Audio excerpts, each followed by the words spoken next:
Ishonavering, bu yerni ko'rsangiz qoningiz qaynab, hayotga intilishingiz kuchayib ketadi.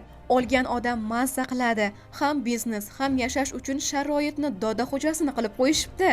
Aytishlaricha, Qo'qonni 2 marta aylanib chiqsangiz ham bunaqa joy topib bo'lmasmish. Topilsa ham kamdan kam bo'larkan. Birinchi qavati noturar, ikkinchi qavati turar joy qilib hujjatlashtirilgan ekan. Shu joyni avtomoyka deb yozib qo'ygani bilan avtomobilga oid boshqa bizneslarni ham yo'lga qo'yib yuborsangiz bo'ladigan joy ekan. 5 sotix joyni egallagan, pishiq g'ishtdan qurilgan. Wi-Fi, kamera bor, eshiklari pultlik, 380 volt tok olib kirilgan. Qurilishi va jihozlanishi premium darajada. Bunga o'zingiz ham ko'rib guvoh bo'lib turibsiz. Faqat olgan odam emas, bu yerda ishlagan, mijoz bo'lib kelganlar ham mazza qilishar ekan. Chunki xodimlar uchun alohida sanuzil, kiyinish xonasi, oshxona ham tayyorlangan. Klientlar uchun esa dam olib, hordiq chiqarib turadigan xonalari, mashinasi uchun usti berk parkovkalari bor. Kirib chiqishlarini ham rosa qulay qilingan. Ikkitadan qilingan ekan. Oldidan kirib, shundoq yonboshdan chiqib ketish uchun mo'ljallangan ekan.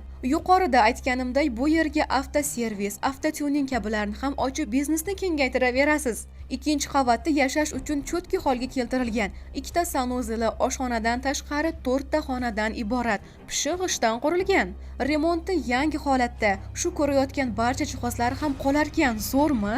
Gaz, svet, suv, kanalizatsiyada muammosi yo'q. Konditsioner, atapenyalar ham o'rnatilgan. Sanuzilda tupli pol qilingan. Romlari esa ichkariga hech qanday shovqin kiritmaydigan sifatlisidan ekan. Tinch yashash uchun ham sharoit qilingan ekanda. Narxiga qiziqib turgan bo'lsangiz, 280 ming kami bor deyilmoqda. Ekranda nomerlari bor, bog'lanaverasiz. Manzil qayerda ekan deb turibsizmi? Manzil Qo'qon shahar, Bolshevik shaffof metan yonida joylashgan. Oho, lokatsiya ham aytib turibdi-yu, biznesga klient shundoq tayyorligini. Bu yog'i endi sizda qolgan gap.